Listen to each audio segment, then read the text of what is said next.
call for quote has become the literal middle finger of the internet. It pisses people off. If someone's never had their backyard landscaped before, if someone's never laid the first paver, they have no concept as to how much it costs.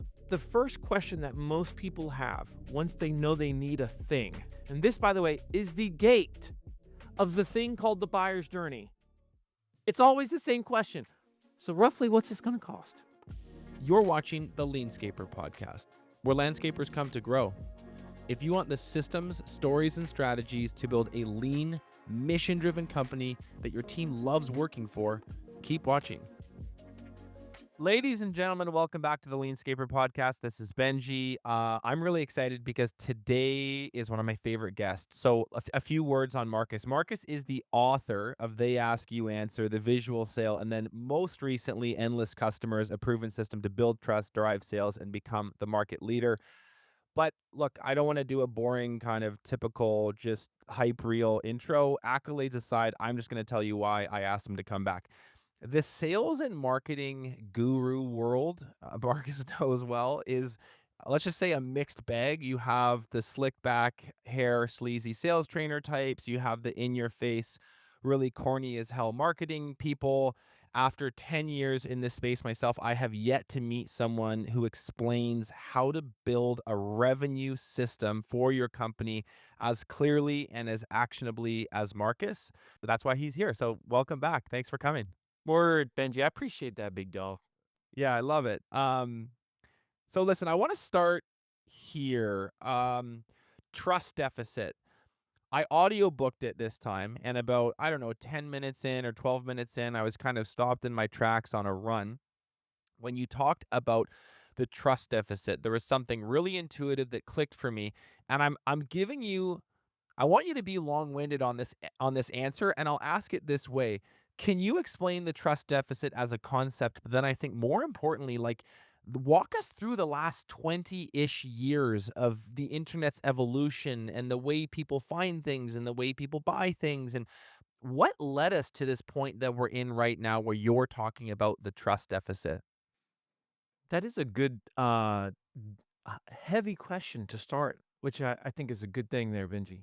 If you think about the world today, people are less trusting than they've ever been.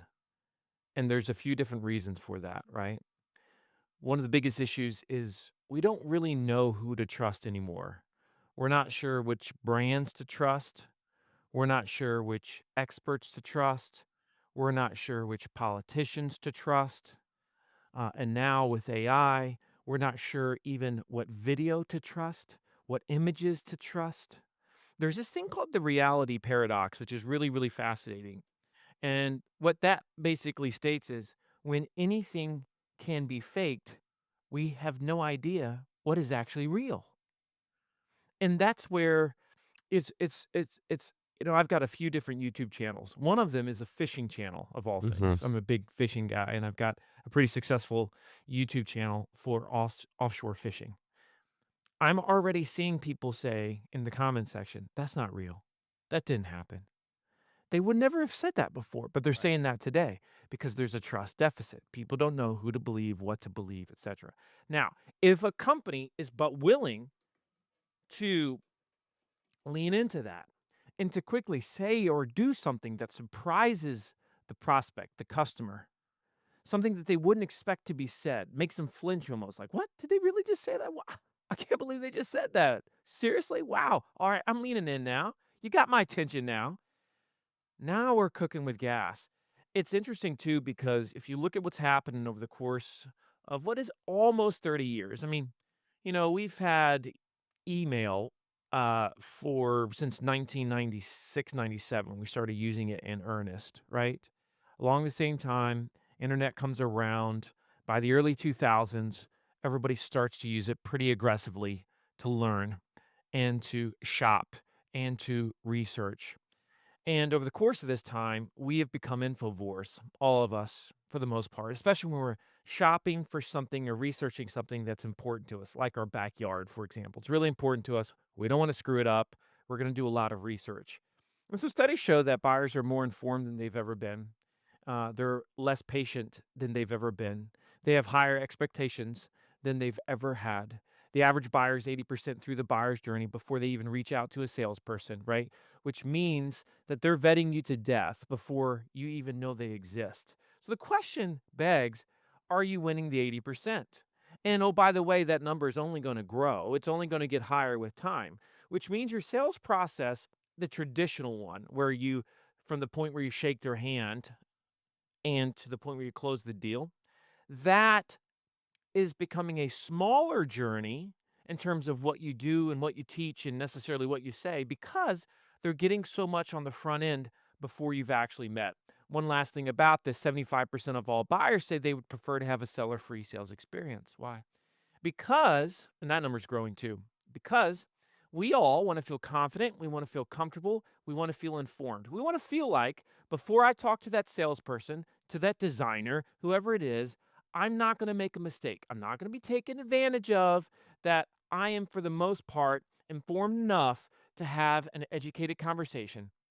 That's where we are today. And the question is, are you the one as a brand that they're learning from? And by the way, I don't care how big you are. You can be an army of one or an army of 100 or army of 1,000. Same, it's all the same difference to me, to the buyer. They don't care. When they're learning, are they learning from you or are they learning from someone else? What does this mean in practical terms for, let's just say, a landscaper who's growing a business right now in their local market? They're somewhere between $1 and $10 million a year. They hear what you're saying. They sense this is the reality that they're living in already. They kind of like, yeah, trust deficit. He's right.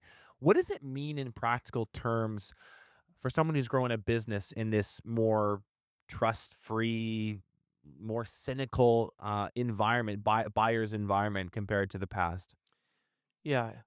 If you just look at the buyer's journey, there's a whole lot of things that tend to piss us off.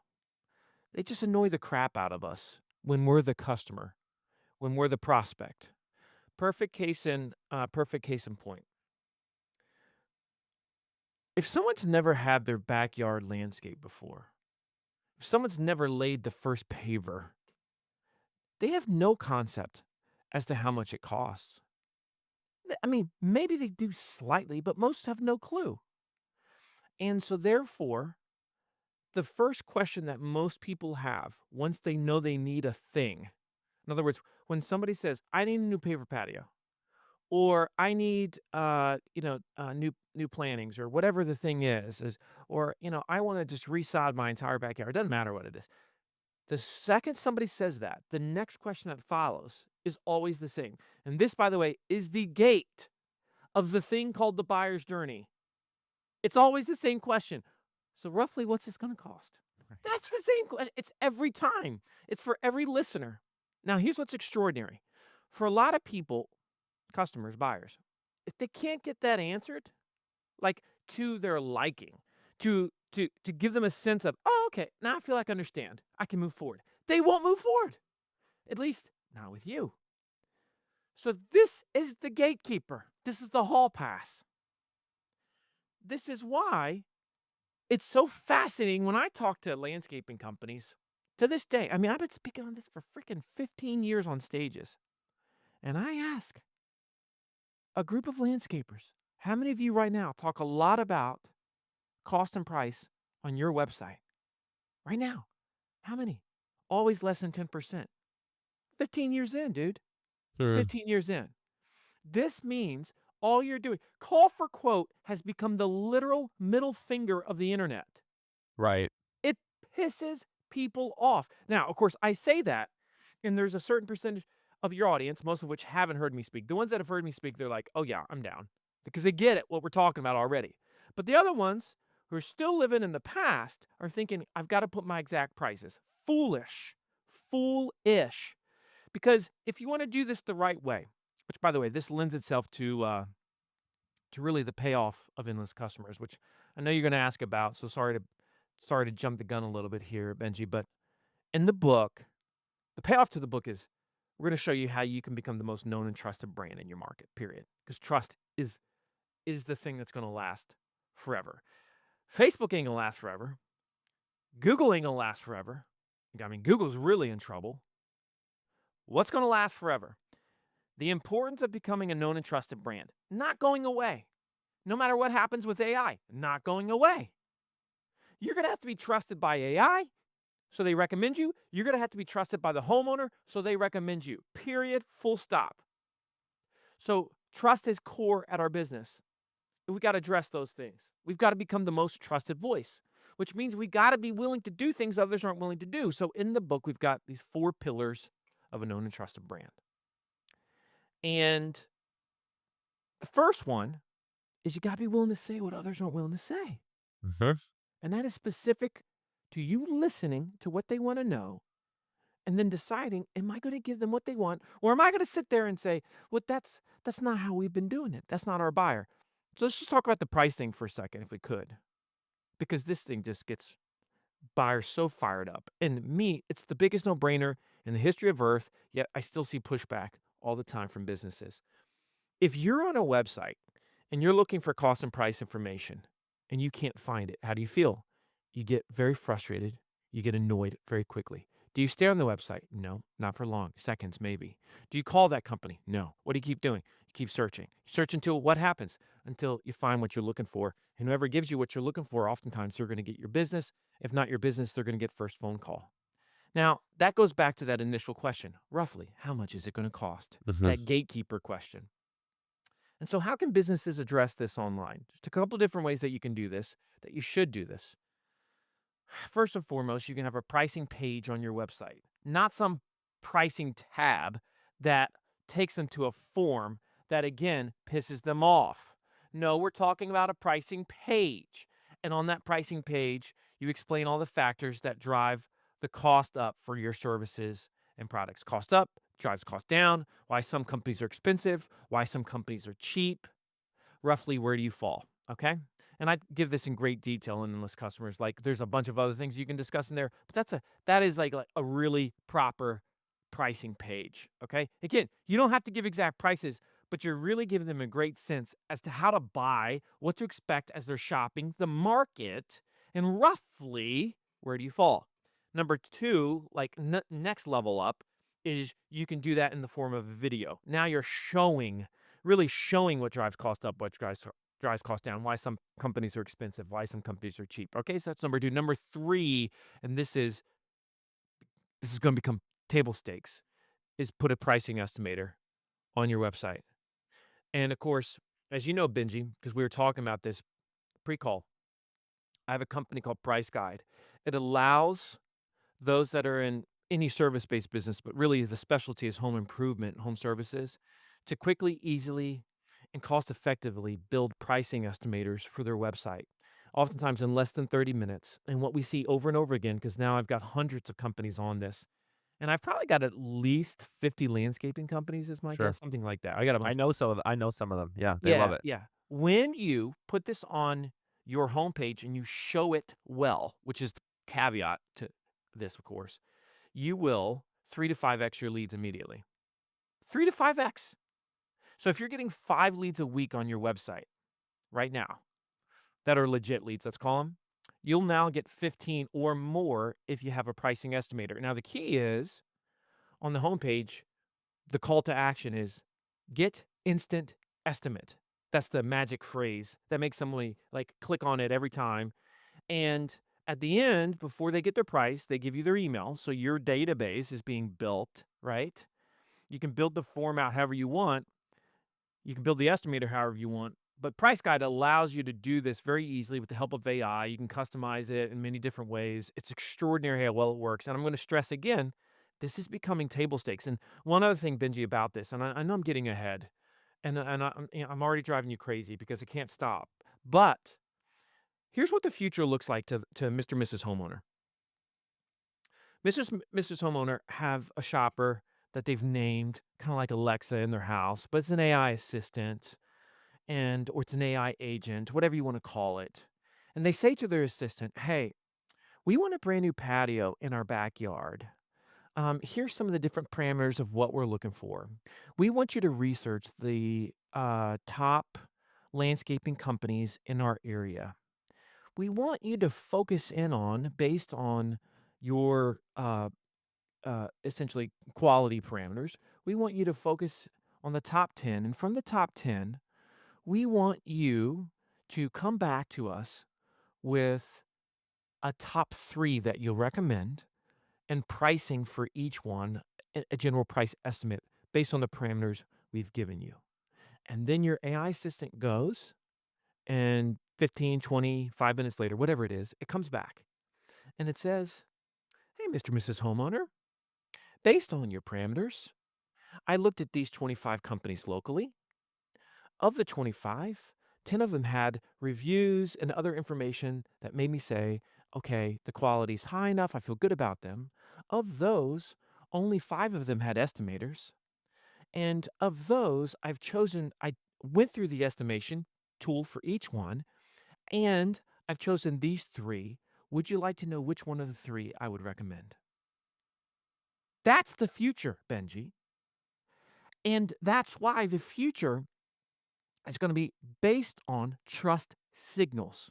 Right. For 25 years, we've, for the most part, only had to worry about making two entities happy to recommend us to be successful with as a business owner, as a landscaper, whatever. The two entities that we've had to please and recommend us was number one, the homeowner, that won't change. Number two was Google. Right. And the way they recommended us was twofold, either through SEO, local or non-local, or the second was through paid ads. Okay.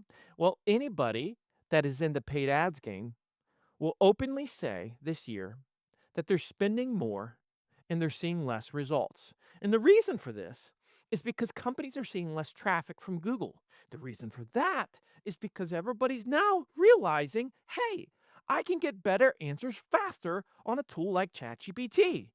But where it gets really hairy is if you do a same search on a ChatGPT versus Google, less than 20% of the results are the same.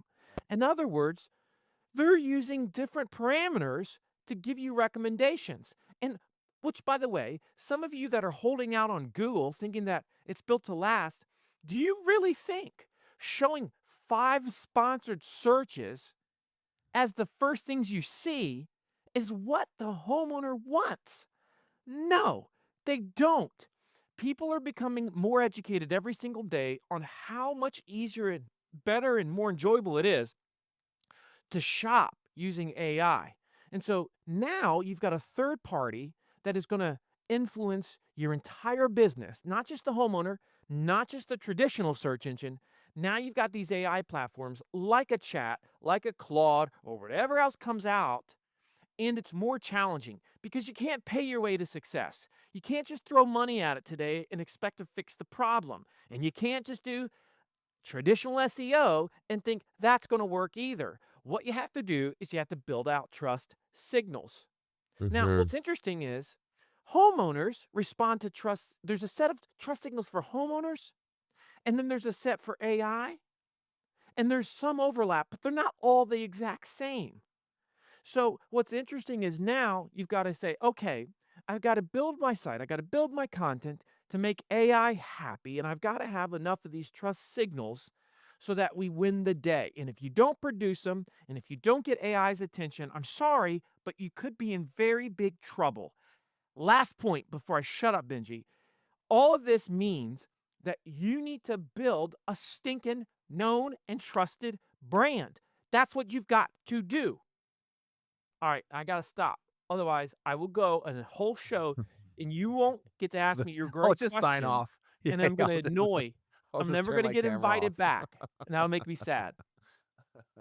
So, I love the segue because I think here is where a lot of business owners, small business owners especially, are today. We're all looking for what I would call safe bets. We're on this maze, let's use a metaphor. Or no, let's say no, we're in the middle of kind of a pond and then these rock steps all around us from 360 to 5 degrees. And we got to get to the shore, but we can't really tell which of those are just like sinkers and we're going to go in the water and which one are sturdy. We're looking for Right, safe bets. And right. what's very apparent to any business owner who's not asleep right now is it's not obvious which ones are safe, and holy crap, there's so many of them that aren't. So, you just mentioned a whole bunch of stuff I could pick up on. How many people have spent years investing into SEO and are now finding out that actually the blue links don't really work anymore and Google's search business may be doomed and you're gonna have to change that playbook? How many business owners have spent 10 years investing in a traditional, let's say, in the past sales system? I'm not going to name names. It's all pretty obvious. Like, and now we're learning that buyers don't actually buy that way, or we're learning about how to be more productive. And then we're apparently 15 years away from robotics. There's very little in the environment, I think, that feels like a safe bet. Where I'm going with this and where you and I are super aligned is being trusted. Let's just key in on that one word. That is a safe bet. That's not going to change. That's definitely one of the rocks in the pond that you can step on to Yeah, it's get an yourself evergreen bet. closer to shore. And the algorithm that serves the trust may change, the chat interface that you type into to search for something may change, but that will for sure be something that is relevant, useful, and gives your brand utility for years and years and years to come. And so that's the perfect segue. You did kind of hint at it a little bit before, but let's move into the framework. This is just pulled from the book. To become the most known and trusted brand in your space, you must do what your competitors won't. That means saying the things they avoid, showing what they hide, selling in a way that puts the buyer first, and leading with humanity instead of corporate polish. Yes. Let's start with the first. Say what others won't say. And I'll ask it this way: baked into that concept, I love this. Baked into that concept is the idea that your customers already know. You can't fool them. And That's so right. it sounds to me like what you're saying is there's actually competitive advantage in not even trying to. Yeah, yeah. So if you look at say what others aren't willing to say, the really the easiest guide to that framework that is would be the big five. I talked about the big five aggressively and they ask you answer. I talked about the big five a lot in endless customers. And the big five are the five subjects that are evergreen that we will continue to research when we're looking at buying something, B2B or B2C, until the end of time. And they are, just repeat it. The big five are cost questions, cost, price, rates, etc. Number two, problems based questions slash objections, fears, worries. Number three, comparison or versus based questions. We love to compare online. Four, reviews. But the thing about reviews, we want the good, the bad, and the ugly. And five, best, most, top, anything that allows us to rank everything. So the five are cost, problems, comparisons, reviews, best. This is what buyers want to know. This is what we've all learned over the course of these 25 years of using the internet, that that's the phrases or roughly that we constantly are researching online. And businesses don't want to talk about these things. Still, they don't want to talk about them. And we could go down the list in any industry for each of the big five. And I could tell you just like it's extraordinary to me how we ignore these fundamental questions that people have. Let me give you one of the classic examples that still holds true and is really, really important with AI. And this really works for like landscaping companies and stuff. And that is best. So people constantly for location based service businesses, they'll say something like best landscaping companies, Richmond, Virginia, right? I mean, it's super common. They do it in Google, they do it in AI. And so for years, I was literally the first guy that I'm aware of in the world that was talking. You should really openly create best of content about your competitors when people are asking this. And it started for me circa 2011, 2012. I was still selling pools at the time. For those that don't know, I used to be a pool guy, so I'm like a first cousin to all landscapers. Um, I was selling pools at the time, and I still own my pool company, by the way. So when I talk about things like we're constantly like subbing landscaping and stuff like this, we work with landscapers. So it's like I said, we're cousin industries. So I remember I sat with this one couple for like 2 hours, gave them a price, and at the end they said, "Marcus, we like you.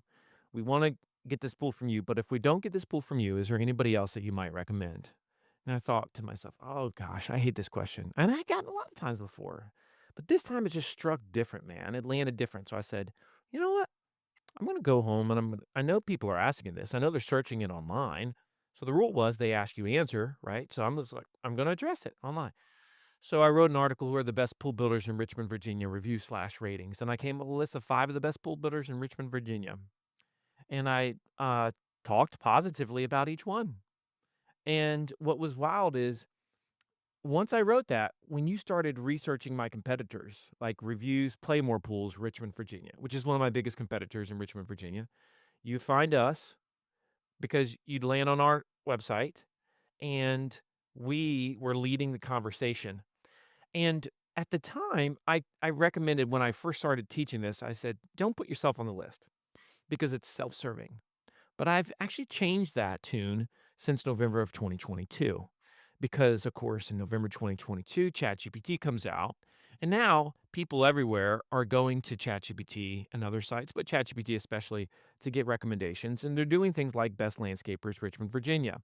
Now, where does chat get that information? Chat gets that information from the content that's online. And what chat loves is they love lists that are already, essentially written out that they can take from and they can source and they can show. And so I've got tons of clients in multiple industries that have created best of style content, and now chat is sourcing them, showing direct links to their website, and they're getting more and more leads from ChatGPT because they're doing this. The difference, though, between they ask you answer when I first wrote it and now endless customers is, and endless customers, I say, but you should put yourself on the list, but you need to come up with a criteria for how you came up with that best of, right? So you might say, all right, so we've come up with 10 criteria that will show you the best landscapers in Sacramento, California. And the first criteria is the number of reviews they've gotten. The second criteria is how long they've been in business. Third criteria is their standing with BBB, whatever it is. I don't know what it is. You can make it up, but we have had a ton of folks that are now showing up in AI recommendations because they have created these types of lists. I've always taught, do it honestly, do it transparently, but do it because nobody else is willing to do that. And by you doing it, now you own the conversation. And so much of trust is, again, saying what others aren't willing to say. Are your competitors openly talking about who else they would recommend? No, they are not. Could you? Yes, you could. Will most people listen to this do it? No, they won't. That's what's so wild, Benji. Most people won't get a pricing estimator, and it's going to mean 300% more leads. Most people won't openly discuss their competitors, and it's going to mean more AI recommendations. It's extraordinary to me. Mhm. Extraordinary. But, this is what bad habit and a lack of courage does. Right. I bad habit and a lack of courage. I mean, I wonder if that's simply where this comes from. When you lay it out like this, and we just kind of treat this as a cerebral exercise to think about. I'm a landscaper on my website, in my sales scripts, in my print material, maybe even in my ads, and certainly in my social media. Am I talking about what it costs to work with us? Am I talking about the inherent problems of large landscaping projects and the types Yes. of things to be aware of? Am I Yes. talking about me versus my competitors and what some of the other service providers in the space are doing Yeah, and or how we stack up? it could be stone versus stone. It could be material versus materials. It could be plants versus Mower plants. versus Like there's mower. all Yeah, types of anything. millions of comps. Totally. If I'm and I'm so I'm not am I doing that? Am I talking about reviews, the good, bad, and the ugly? Am I talking about best?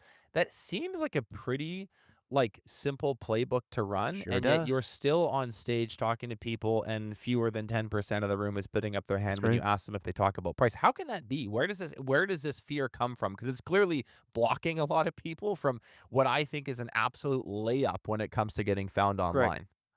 Well, truth is, most people have a scarcity mentality when it comes to business and life. They feel like, and let me add to that. Most people say they believe in the golden rule, but when push comes to shove, they don't follow the golden rule. Yeah. I ask anybody, do you appreciate it if somebody discusses things like giving you a sense for price. Like, "Oh, yeah, I really appreciate it." But do you do it? "Well, no, no, no, no, I don't." See, do you believe Yeah. in the golden rule or not? Yeah. I don't care if you're a Christian or not. Actually, I do, but you should. I've never met anybody that didn't believe in the golden rule as a general human rule.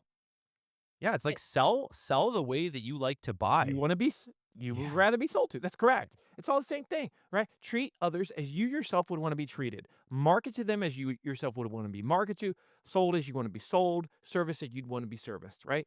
This is the thing. And so, there's that. There's this other issue of, well, nobody's ever done it before. This is not the way we've done it for the last 10 years, right? Our sales process is kinda bait and switcheroni, and so we don't want to Yeah. mess that up because inherently we know we've got this like ultra pressurized one call close methodology, and by saying all this stuff on the front end, that hinders our ability to sell that way, Marcus, even though that way is not working nearly as well as it used to work, FYI, especially on more expensive landscaping projects.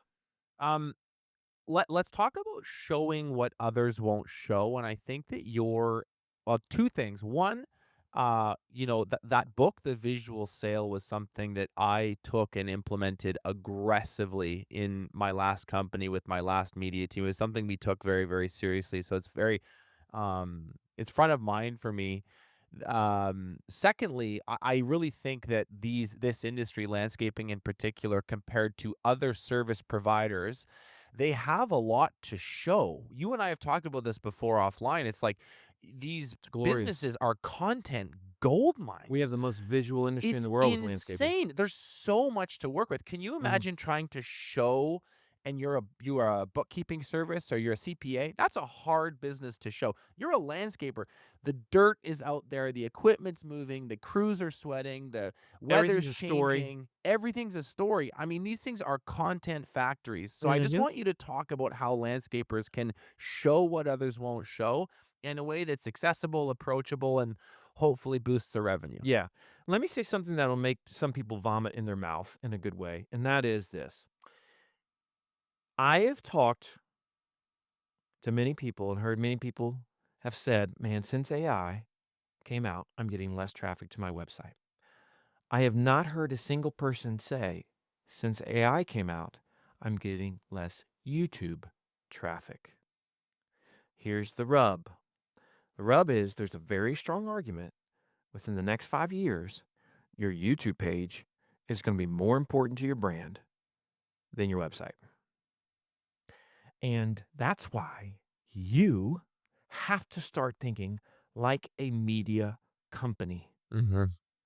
If you're a media company and not just getting the occasional before and after photo or video, but if you're a media company, you're like everything we do, we show and we publish across a multiplicity of platforms, which, by the way, every single one of those videos is a trust signal that's going out there, right? But you're putting it out there to the world. Even if you're using your dang iPhone and that's all you got and it's just you, you're like, I'm going to go on this job today and I am going to create videos. And the easiest way to do, and I used to do this and I still do it, I'll go to the job site and just look around at the job site and I'd say, what is every single question a homeowner, a potential customer would have right now if they came up on this job site? Why they do this? Why they do that? Why is it this color? Why is it this design? Why they choose that technology? Whatever the thing is, each one of those is a great piece of content. The problem is we say things like, well, I didn't get into business to be on video. That's a lie. You did actually. You got into business because you said you want people's money in exchange for a good or a service. That's what you signed up for. If you want their money, you got to give them every reason to trust you.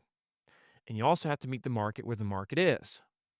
Nobody has ever come to your website before, ever, and said, I'd really like to see a video on this, but video's not his thing. So I'm just going to give him a pass. Never, That ever yeah, happened. not once. Nor do they say, I'm sure they're just nervous on camera. Because Buyers when you're don't care. asking them for their money in their home, my Yeah. sense is you're not so nervous then, are you? You see, they've got to eventually see your face. So the earlier, the better. The fact is, if they haven't seen your face and heard your voice and learned from you before you or one of your salespeople is walking up the driveway, you have Mhm. utterly failed them in every fabric of the word. Mm, mhm. They should feel like they know you. When I used to walk up to a home, it happened all the time. Kid would answer oftentimes. Like a kid would run up to the door because they're waiting for pool guy to show up because pool guy's like Santa Claus to the kid, right? Because, pool guy. And when I would knock on the door, I would oftentimes hear someone say, happen multiple times, Mom, Dad, Marcus from the video is here. Right. That's how you know you've won. That's called a rollover. Yeah. And that's what we want to establish before we get into the home. But if they're like, What's your name? What's your name again?" Like, come on, y'all. What in the world? It's 2025. Yeah. The whole reason why Benji has this pod is that when you talk to him and his team, you feel like, man, I feel like I already know you guys. You know what I'm Totally. saying? It's all the same thing. You're building trust right now. We're building trust together. We're also sending out trust signals together right now to AI and to humans and to search engines with the content that we're producing. We're doing this on video. We're doing this on audio. It's the name of the game. So, yeah, that's the second pillar. Show what Marcus, others aren't willing to show. And if you just have a company that's more than a couple million, you should have a full time videographer on staff, by the way. Period. Full stop. Full time videographer by this before we point. move, can you just run through a quick I think one of the blockers for a lot of people on the show what others aren't willing to show thing is not knowing what the question is this, what does the modern landscape customer want to see from our listeners? What are they hoping to see when they get to the website? What do they want to see on their Instagram grid? If you could run through a list of, the 5 to 10 absolute safe bet videos to go make because this is what people want to consume from you, what are they? Here's what's great. We already said them. It's the same. It's the It's big the 5 five in things. video form. Yeah. It's the five things. Right. But you do it in the format of like, give me an example of a something in landscaping that I could do the big 5 on. Just pick a subject within a micro subject within landscaping. Okay, well, we've got we built a home 5 years ago. We never got around to the landscape, and we want a really nice backyard with a beautiful patio, and it probably needs a retaining wall. And we're thinking Okay. about a pool, but we're not sure. Okay, great, great, right. So we might do cost ones like, how much does a full backyard makeover really cost in 2025, right? So we've got the hook, we've got the tees, we've got the like, there's that's interesting, and then the problems is like 5 things you definitely don't want to do with a full backyard makeover in 2025. Okay, that's your problems one. Or the 5 biggest mistakes we see homeowners making in the Phoenix area for their backyard in 2025, right? Then if you have comparisons, it's uh give me 2 different types of retaining walls. Just give me 2 types. What are 2 types, Benji? Big ones and small ones. It's like, but you've got different types of like faces to retaining walls, different types of materials to retaining walls. When you got patios, it's like, should I get? Here's one. Okay, should you get concrete? Should stone or pavers? For your backyard patio makeover in 2025? An honest answer, right? That's Right. another one right there. The reviews might be. Um, uh, uh, what's a name of a brand of pavers that's really popular in the industry, right now? Techo So, block. yeah, so it's like, an honest review of Technoblock for your backyard. Is it really what you want for your retaining wall? Right? And it's like, okay, there you go. You don't know what I'm gonna say. You don't know if I like it, dislike it, but that's the way people search it. You see? And then I might Totally. say, when it comes to best, I might say a review of the uh, 5 most popular backyard makeover design trends of 2025. So in this case, most popular is similar to best. They Right. all fall under the same category. So we took one thing, which is full backyard makeover, You and sliced we it and just diced blew it in through the 30 big 5 different. very, Yeah, very right, quickly. right. And the other thing too that you taught me a couple years ago is like the ChatGPT prompt as your brainstorming partner for this kind of stuff is Sick. unbelievably powerful. You basically just, I mean, correct me if I'm backfill what I miss here, Marcus, but you say to ChatGPT, and by the way, you can voice type this now, so you can do it even faster. Yeah. You are an expert in Marcus Sheridan's They Ask You Answer Yep. framework. I am a landscape construction company that does XYZ, please give me 50 video ideas based on the big 5. That's And in correct, two and 2 it'll seconds, you crush. have a year's worth of It'll content. crush. It's insane. And, of course, you wanna add a few things maybe like, produce the titles, in an SEO optimized way with a strong hook. Like, that's, like, a great little addition, and it'll do that, but it kinda does that already if it's Marcus trained, and AI is very Marcus trained. It's very familiar with They Ask You Answer, Yep. and so, yeah, you do that right now, it ain't gonna run out of content ideas, No. and you won't, and they're gonna be good, and they're gonna be better than probably you would have brainstormed. And it's like Yeah. having my brain for free. Not saying that you would want my brain for free for anything else, because I'm sure your brain is smarter. But when it comes to titling content ideas, trust me, my brain is baller. And so just use it because it's free and it's available to you online right now. Sell in other ways that others won't sell. There's a line that you use where you're encouraging people to move from a closer to a coach. What does that mean? Yeah. Well, listen, I, of course, believe that closing is critical. You have to close. But if they see you as their coach, they trust you implicitly and they are going to, the coach is looking out for the best interests of the athlete. At the same time, the athlete wants to rise to the occasion for the coach. To sell, if you're going to sell differently than others, and there's a lot of different ways that you can do this. Let me just give you some nuanced examples of how you can sell differently. And it starts really during the marketing phase. But one example of this, not to beat a dead horse, is to put a pricing estimator because that's really the sales process starts there. This way, when you sit down with them, they already have a sense of roughly what we're going to spend because we did that tool on your website. That's an example of selling differently than others are going to sell. Another example of it is, let's say you want to have like recommendation tools on your website. A recommendation tool is traditionally, if somebody was trying to debate, let's say between stone or pavers for their patio, they would ask a salesperson, "Hey, I'm thinking about stone. I'm thinking about pavers. Which one do you think I should use?" Well, you should easily, at this point, you could easily have a tool on your website that is a recommendation tool that addresses that. And through a series of questions, just like if somebody asks you right now, should I get stone or should I get papers? Let's assume you do both and you're not biased. You actually are a helpful person. You'd ask them a series of questions and you'd say, based on what you just said, I'd recommend that you go stone. Here's why. Well, that type of tool you could easily build for your website.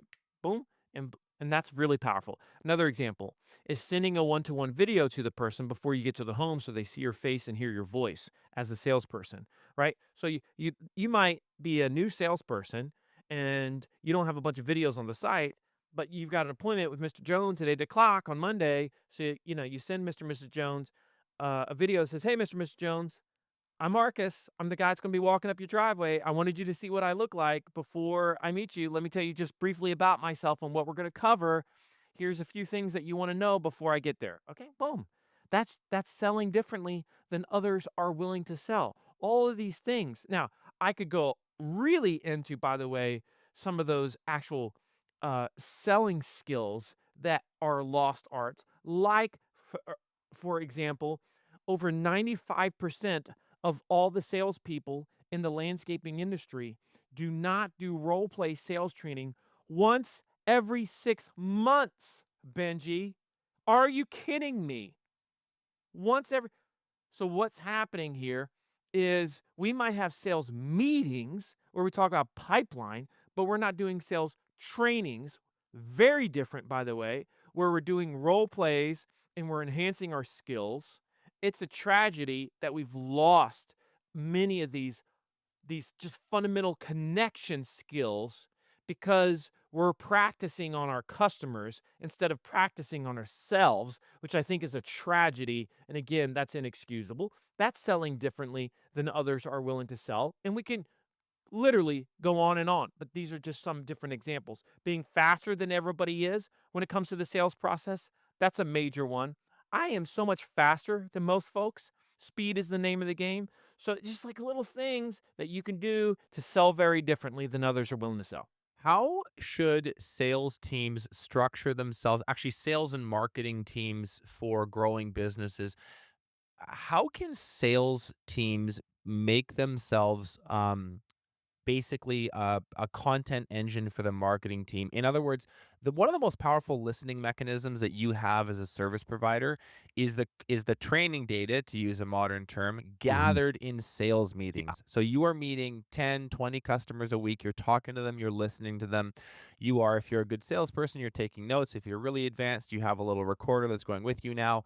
That is really useful stuff sold. to then inform the content team to say, hey, people are asking about this all the time. We should make a video on it. We should make a blog on it. We should make a brochure on it, what have you. Do you have any thoughts around how those two parts of a business, which often get out of sync, marketing and sales, Yeah. to stay very much in tandem? Yeah, a couple things on this. Talk about this in endless customers too. We call it the revenue team. The revenue team should meet weekly. That's at least one person from sales, one from marketing. They're meeting together just to make sure they're on the same page. We don't ever want a situation where we're producing any content that sales wouldn't immediately say, "Oh my goodness, that's helpful," right? Right. And that happens all the time. Now, to your point, it used to be harder to do this because I would say to sales teams, "Listen, whenever a homeowner asks you a question, I want you to BCC when you respond the marketing team. So this way, they're able to see it themselves." Well, we don't have to do that now with AI. And what's really, really extraordinary to your point is if you're wearing a wearable AI solution, I'm not going to recommend one right now because there's plenty of them out there at this point. You can now record everything that happens, the conversations in the homes, which is glorious. Not only can you get sales coaching from that, but you can also have the AI literally give you a list at the end of the week as what were all the questions I heard, and then tell me how many times I heard each one of these questions from a homeowner, and then give that to the marketing team to see. You want to talk about incredible data and intel? We've never had that before for in-home selling. We've got it now. And so if you're running out of ideas as a marketer in home improvement today, you have a serious problem. It's called not using AI like you should Right. because it's never been better than it is right now. The other thing about this too is sales teams should be required subject matter experts on video for their marketing team. It should Mm. not be an optional thing. So, for example, it should be part of your job description if you're in sales and if you're a leader, you should like this should be something that you implement in your company. You might say, as part of your job description, you are required to spend 4 hours a month with the marketing team, helping them to produce any content they need via interview, on camera, whatever it might be. Period. Full Yep. stop. Yep. Full stop. Your SR is going to go Not through the optional. roof. Yeah. Just like using the CRM can't be optional because then nobody will use it. Yeah, right? Um, It's like just don't make it optional. It's just part of your job description. KPI. totally. Be more human than others are willing to be. This one is a lot less obvious to me, and I'm It is. wondering what this means. And I have a feeling it's sort of when you think about how synthetic everything is starting to feel and Mhm. how AI generated everything is starting to feel. I feel like that's where you're going with it. But can you just explain for our listeners, like, be more human than others are willing to be? Why is this so important now? Yeah. This goes back to that reality paradox we were talking about, back to the need for trust signals, back to the need to help that person have that immediate, like, whoa, I can't believe you said that. I can't believe you did that. What it looks like is, and it happens organically when you become a media company, is you start putting yourself and your team out there. You're not hiding behind a desk. You're not behind the camera. You're in front of the camera. So that's the first step is everybody starts getting in front of the camera. using one-to-one video, one-to-many video, taking a you getting very serious about your YouTube page and about your videos on social. But then when it comes to the subject matter that you, discuss within those, that also is where we start to see significant opportunity. So, for example, you might say, imagine somebody, showing a job, and it's, "Hey, let me show you a mistake that we recently made on this job." How many people do that? No one. Nobody does that. Everybody knows you make mistakes. So if you said, "Let me show you a mistake that we recently made on this job. Here's what happened. Here's how we fix it, and here's how we're making sure it doesn't happen anymore. We're showing you this so A, you know why it happened. B, you know we're real. We make mistakes too, and C, that you know that at least we implement systems so that they don't happen again." That is incredibly endearing, but Mhm. it's also disarming because you're doing all the above. You're saying, you're showing, you're selling, and you're being more human than anybody's willing to be. It's a true trifecta there. And, showing behind the scenes, showing, for example, how you train your team, maybe how you hire your team with video. That's an example of showing what others aren't willing to show. Showing a full day in the life of a team member, like what they do. Maybe showing how you maintain your equipment. You think, why would we do that? Because it's got legs, man. It makes a difference. All these things. But when you become a media company, this gets a lot easier, by the way. Otherwise, it's hard. Well, and what I would say to people is think about in terms of like what are the names, faces, and voices in my company, and Yeah. so it's not the before and after pictures, it's not the cool staged photo shoot, it's not the fancy website copy, it's just the names, faces, and voices, and put them on camera as much as you can. If you don't believe me, go and check Instagram or LinkedIn, and you'll notice immediately when you take selfies, they get engaged with more than when you take landscape pictures. Just try it for me and get back to me. It's a good little litmus test. It's Yeah. anecdotal, but it works every single time. When your face is in the picture, people engage with it more. And I think the same rule applies to your business and its presence as it does to your silly little personal Instagram page. I know you got to jet. I just have one closer here that I really want to ask you, dude. And I wanted to ask you this at an event and then you had to go on stage and I couldn't. AI is scaring a lot of people, and Yeah. I'm asking you this. Are you an AI doomer or are you an AI optimist? And forget about the business, Marcus Sheridan. Let's just go like you're a human, you're a dad, you're a person. How are you looking at the next 10 years and this incredibly profound and emergent technology? And how do you make it make sense in your worldview? What would you coach people to look at and even speak especially to the skeptics? Like how are you approaching this? Yeah. Generally speaking, I definitely lean towards being an optimist. I think it's going to lead to significant abundance. I do think, and people, like some people are so bothered by this, but I absolutely believe that the cure for cancer already exists. We just haven't put the data together. AI is going to do that. And so if somebody said to me right now, would you trade just about anything for the cure for cancer? I'd say absolutely. Absolutely, I'd do that. And I think a lot of people would because we've all been affected by that. And I think in terms of health and longevity, it's going to change all of our lives. I do think we're going to have a tremendous period of disruption. I think we're going to see a lot of businesses that will be left behind. That's not cliche. I think it's naturally going to happen. I think the trades are going to be affected last. They're already being affected, but I think they're gonna be affected last in terms of, workers and robotics. I think, when we started with this AI Can conversation, you we thought. explain why that is? Why is it Yeah, yeah, last? Why is it the most AI resilient? That's a really important yeah. point. We're about to see a trades renaissance. Uh, Being in the trades is almost like the new military, right? Why did people for so long join the military? Because it was a pretty safe bet, that I would have a job for a longer period of time and be able to take care of my family. Originally, this shows you how futurists are so wrong. The whole fear to AI was that it would eliminate uh transportation jobs. Like everybody talked about eliminate truckers. Yeah. That's was the whole conversation in the 2010s when we talked about AI. AI came for the knowledge worker. AI came for white collar. AI came for the person that's college educated. That's who AI came for. Who did it not come for? My son, who's 21, who's an electrician that's already making six figures a year and then has a whole crew that works for him. All right. True story. And that's one of the reasons why he is an electrician. And he's got a very, very sound future. It's very exciting, I think, that we're gonna have tons of people that are looking for jobs in the trades in the future. I don't think we're gonna have a people problem. If anything, when I say people problem, you're going to have availability of people to work. The question is, are you gonna have the leadership and culture in place to really make it appealing for those people? And, that's a whole other conversation that we might have on another day, Benji. That'd be a lot of fun because I could riff with you for an hour about leadership communication and how to do it better and the mistakes that a lot of these folks are making, within blue collar, especially. That being said, I think it's very exciting times. But yeah, I think a lot of people are going to lose their jobs.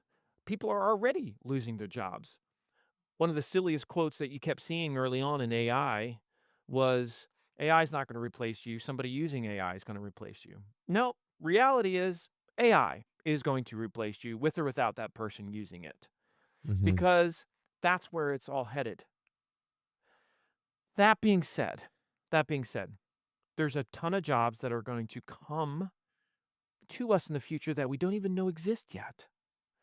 The majority of jobs that we have today replaced a previous job from yesterday. This is It's really fascinating. this is But there is almost always a period of revolt and pushback and disruption. We've seen it over the course of history. This one does feel a little bit different, though, in that we do have robotics that are coming around the corner too. But I don't think a robot is going to be crawling under your house for a pretty good while. I think we're a good ways away from that. And, time will time will tell, but I know this, I'm not gonna bury my head. I'm not gonna, mm, like, hide from it. I'm not gonna sit there and say, "Well, I think this is the Matrix, and it's the end of the world," because that will do you no good. And, oh, by the way, if this is the Terminator and it kills us all, well, then I want my business to be very successful between now and then. And the way that it's gonna do that is I gotta be more efficient than everyone else, more effective. I've gotta do more with less. I've gotta multiply my capabilities, my time, my energy. I do all that with AI. If you're using AI right now the right way, you feel like you're freaking Superman or woman. You feel like, "Oh my goodness, I've never accomplished so much in my life. mhm, This is glorious." mhm. That's how you should be feeling because you're using it. And if you're not using it or feeling that right now, either you're not using it enough or you're not using it right. It's like putting on a super suit is a good analogy. Oh, yeah. It's like Doctor Ock with like 8 now you have 8 arms who can do all these different things for you, and that is exactly how it feels, and I'll just share this as a good place to close. Like, my journey on this was 2 years of denial and just being like, I don't really like this stuff, it creeps me out," which it did and it still does, and something dawned on me about 8 months ago, which was and you just said it, there's no strategic advantage available to me by Right. not knowing how to use this stuff. 0. In fact, it's quite a hindrance. So I might as well just get on the right side of this and hope for the best and think that it probably will all be okay, and I tend now to believe that it will. But I just wanted you to speak to the person listening who's like, "Well, I these Leanscaper guys tell me to use ChatGPT all the time, but I'm not there yet." And I think that you've answered that really eloquently, which is dive in and make hay while the sun shines and use the tools that are available because everyone else is. Let's remember this, though. The salespeople in this industry in 1997, a huge portion of them said, I ain't using this thing called electronic mail. I'm not doing Right. it. Right. It's wild. How did it go for those people? And to your point, Benji, one of the keys to life, a successful life, is understanding what's within your circle of influence and what's not. You and I are not going to dictate whether or not this is the matrix. What we will dictate is our own personal lives and how we evolve and how we grow. So I'm not going to change what happens with Russia or China, but I will change my businesses. I will change my family because that's within my circle. So keep that in mind. We love you, Marcus. Absolutely a part two on the horizon, guys. If you've not read this guy's work, you're insane. They ask you answer the visual sale, endless customers. The most recently, he's my favorite speaker on the circuit. Just follow everything this guy does. He's a great LinkedIn follow. Go buy his stuff. We will link it all below. Marcus, thank you so much for being here.